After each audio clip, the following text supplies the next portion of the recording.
Hello everyone, as every day, I am here with the breaking news.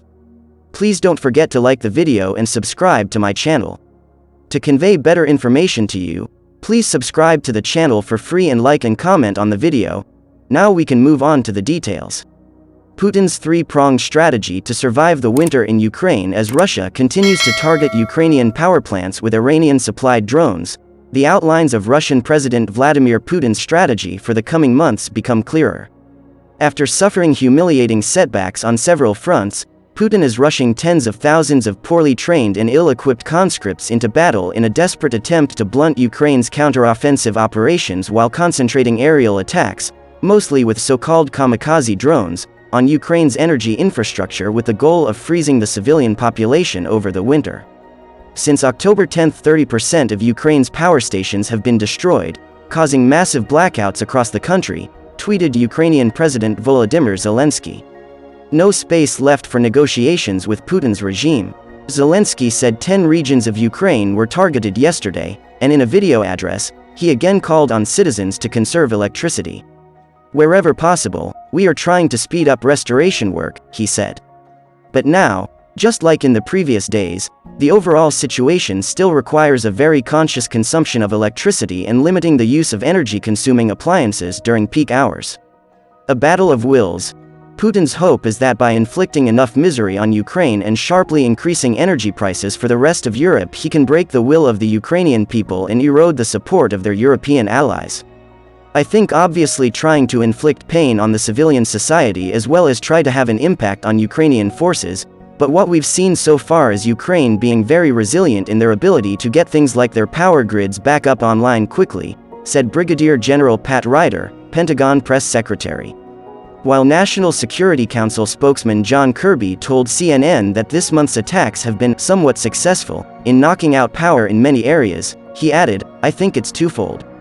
I think it's, one, truly to impact civilian infrastructure in Ukraine and make it harder for them to subsist, certainly make it harder for the Ukrainian armed forces to communicate and to move around and support themselves, but I also think it's an effort to terrorize the Ukrainian people, to make them fearful, to push them to capitulate."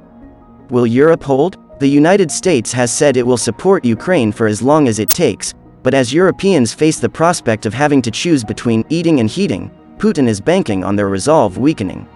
"I'm not sure the target is Ukrainian morale. I think it's European morale, morale in Germany, morale in France and other countries," said former National Security Advisor John Bolton on CNN. Winter's coming. It's not at all clear they have enough energy to get through the winter, home heating needs and things like that, but especially their manufacturing and production needs. We're all going into a recession. It looks like Europe's recession may be deeper. And if their factories aren't functioning, it'll be deeper still. And that will allow Putin to prey on European leaders who just want to turn the page now anyway, said Bolton. So that what he cannot win on the battlefield, he may win by breaking Europe's political results. Iron Dome for Ukraine? Russia's reliance on Iranian-made Shahed 136 suicide drones has prompted calls to provide Ukraine with more effective defenses against the slow, low-flying aircraft. Israel has the premier system for countering rocket and artillery fire, Iron Dome, which is said to have a 90% kill rate against rockets launched from the Gaza Strip toward Israel. In an interview with CNN yesterday, former Ukrainian President Petro Poroshenko said Ukraine has reached out to Israel about obtaining Iron Dome batteries to counter Iranian drones.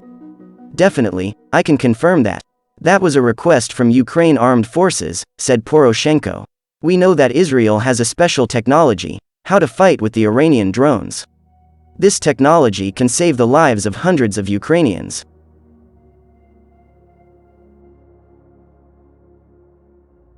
The US is also looking at what short-range systems might be effective against the drone threat. "We're going to continue to provide them air defense capabilities," said National Security Council spokesman John Kirby on Monday. "I don't have anything to announce today or get ahead of the next shipment, but I can tell you that from short to medium range, we have been working closely to try to get them the kinds of capabilities that they need." With the US shipping nearly 24 of its vaunted HIMARS launchers to Ukraine, the maker of the high-mobility artillery rocket system is planning to increase production from 60 to 96 units a year. The announcement came in an earnings call from CEO Jim Teichlet, who was discussing Lockheed Martin's third quarter results. Lockheed reported a profit of $1.8 billion on sales of $16.6 billion compared to $16 billion in the third quarter of 2021. About 6-7 months ago, when we saw what was beginning to happen in Eastern Europe, I went over to visit some of the senior officials in the Pentagon and basically took them to letter and said we're going to start spending on capacity for a few of these systems, Teichlet said on the call. On HIMARS specifically, we've already met with our long lead supply chain to plan for increasing production in 96 of these units a year. Lockheed spent $65 million to speed up production in anticipation that the Pentagon will be buying more. That was without a contract or any other memo or whatnot, Teichlet said. We just went ahead and did that because we expected it to happen. So those parts are already being manufactured now. The Pentagon has provided Ukraine with 20 HIMARS launchers as well as thousands of rounds of GPS-guided munitions from its own stocks and has pledged an additional 18 to be procured from Lockheed Martin. Russian Ka-52 helicopter shot down in the south. Ukraine's Air Force says Ukrainian military downed another of Russia's most advanced attack helicopters, a Ka-52 Alligator, in the south of the country, the Air Force of Ukraine wrote on Telegram on October 19. In Berislav district of Kherson Oblast, at around 10:30 a.m., a unit of anti-aircraft missile brigade of the South Air Command shot down one of the occupiers' attack helicopters, according to the report from the Air Force. The Oryx project, which independently documents and tracks military equipment usage and losses in Ukraine, has recorded the destruction of 22 Russian Ka-52 Alligator helicopters so far in Ukraine. Ukraine Air Force says destroyed 223 Iranian-made drones since mid-September. The Ukrainian Air Force confirmed on Wednesday that it has destroyed 223 Iranian-made drones since mid-September, while Tehran has repeatedly denied in recent days supplying Russia with weapons and drones for its invasion of Ukraine.